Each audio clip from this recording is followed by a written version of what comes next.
નમસ્કાર મિત્રો, તમારું સ્વાગત છે. સનાતન ધર્મમાં એકાદશી અને પૂર્ણિમાનું વિશેષ મહત્વ સમજાવવામાં આવ્યું છે. કહેવાય છે કે એકાદશીનું વ્રત કરવાથી તમામ પાપોનો નાશ થાય છે અને અખંડ પુણ્ય મળે છે. એટલું જ નહીં, તંત્ર શાસ્ત્રોમાં પણ આ દિવસને ખૂબ જ મહત્વપૂર્ણ ગણાવ્યો છે. હિન્દુ કેલેન્ડર મુજબ દરેક વર્ષમાં 12 મહિના હોય છે. તેમના નામ અનુક્રમે ચૈત્ર, વૈશાખ, જ્યેષ્ઠા, અષાઢ, શ્રાવણ, ભાદ્રપદ, અશ્વિન, કારતક, માર્ગશીર્ષ, પોષ, માઘ, ફાલ્ગુન છે. દર મહિનાના કૃષ્ણ પક્ષ અને શુક્લ પક્ષમાં 2 અલગ અલગ એકાદશીઓ હોય છે. આ રીતે એકાદશી પર ભગવાન વિષ્ણુ અને શ્રી કૃષ્ણની પૂજા કરવામાં આવે છે. વાસ્તવમાં આ તિથિ ભગવાન વિષ્ણુને જ સમર્પિત કરવામાં આવી છે. તેથી આ દિવસે તેમના માટે જ ઉપાય કરવામાં આવે છે. આ ઉપાયો આ પ્રમાણે છે. 1. એકાદશીના દિવસે વ્યક્તિએ બ્રહ્મ મુહૂર્ત ઉઠીને કોઈ પવિત્ર નદીમાં સ્નાન કરવાથી જીવનના તમામ સુખોની પ્રાપ્તિ થાય છે. તેના પછી વ્યક્તિએ વિધિપૂર્વક ગાયત્રી મંત્રનો જાપ કરવો જોઈએ. જો આવું સ્ત્રીઓ કરે છે તો તેમના પતિની ઉંમર લાંબી અને સ્વાસ્થ્ય સારું રહે છે. 2. જો તમારા જીવનમાં ધનની કમી લાગે છે તો એકાદશીના દિવસે આપના ઘરની નજીક કોઈ પણ વિષ્ણુ મંદિરમાં જાઓ અને ભગવાન શ્રી વિષ્ણુને તુલસી દલ સાથે સફેદ મીઠાઈ અથવા ખીરનો ભોગ ધરાવવાથી ભગવાન વિષ્ણુ જલ્દી પ્રસન્ન થાય છે અને આ ઉપાય કરવાથી તમારા જીવનમાં રહેલી ધનની સમસ્યાઓ ધીરે ધીરે દૂર થાય છે. 3. દોસ્તો, તમને ખબર જ છે કે ભગવાન શ્રી હરિ વિષ્ણુને પીતાંબરધારી પણ કહેવામાં આવે છે.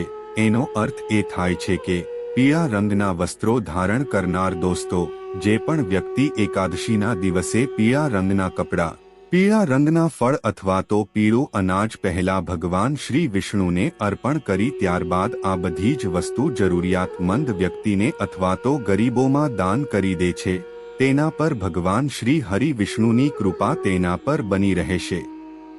4. દોસ્તો, જે પણ વ્યક્તિ દેવાથી પરેશાન છે તે વ્યક્તિએ એકાદશીના દિવસે પીપળાને પાણી ચઢાવવાથી તેમજ સાંજના સમયે પીપળા પાસે દીવો કરવાથી બહુ જલ્દી તે વ્યક્તિને દેવામાંથી મુક્તિ મળે છે.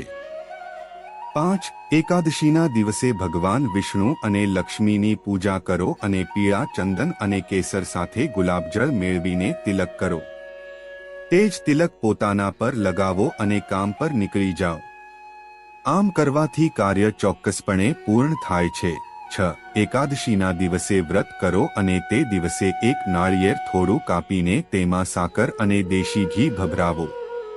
પછી આ નાળિયેરને ફરીથી બંધ કરી દો અને તેને એવી જગ્યાએ થોડી જમીનમાં દાટી દો જ્યાં નજીકમાં કીડીઓનું દર હોય. જેમ જેમ કીડીઓ નાળિયેર અને તેમાં ભેળવેલું ઘી ખાય તેમ તેમ તમારી આર્થિક સમસ્યાઓનો અંત આવવા લાગશે અને તમામ પ્રકારની આર્થિક સમસ્યાઓ થોડા દિવસોમાં દૂર થઈ જશે. 7. એકાદશીના દિવસે સાંઠાના પાન પર રોલી અથવા કુમકુમથી શ્રી લખીને ભગવાન વિષ્ણુને અર્પણ કરો. આ પછી પૂજા કરો. પૂજા પૂર્ણ થયા બાદ આ પાનને લાલ કપડામાં લપેટીને તિજોરીમાં રાખો. આમ કરવાથી નોકરીમાં ઝડપથી પ્રમોશન મળે છે. વ્યવસાય કરનારાઓ માટે પણ નવી તકો ખુલવા લાગે છે. 8. એકાદશી પર ભગવાન શ્રી કૃષ્ણને નારિયેળ અને બદામ અર્પણ કરો. પૂજા પછી આ નારિયેળ અને બદામ નાના બાળકોને ખાવા માટે વહેંચો. 27 એકાદશીઓ સુધી સતત આમ કરવાથી દરેક મનોકામના પૂર્ણ થાય છે. આ દિવસે પોતાના પ્રિય મંત્ર ઓમ નમો ભગવતે વાસુદેવાયનો 21 વાર જાપ કરવાથી વ્યક્તિ પર અચાનક આવનારી પરેશાનીઓ દૂર થાય છે. 9.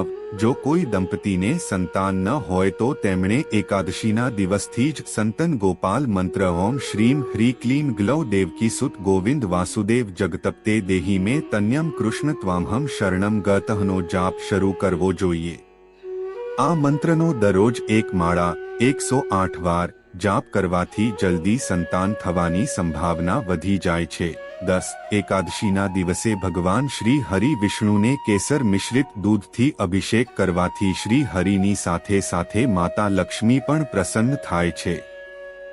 દોસ્તો, આ હતા એકાદશીના દિવસે કરવાના કેટલાક ઉપાયો જેનાથી આપણા જીવનમાં સુખ શાંતિ અને સમૃદ્ધિ વધે છે. દોસ્તો, તમને આ વિડિયો કેવો લાગ્યો? જો સારો લાગ્યો હોય તો વિડિયોને લાઈક, શેર અને ચેનલને સબસ્ક્રાઇબ જરૂર કરો. ધન્યવાદ. જય શ્રી કૃષ્ણ.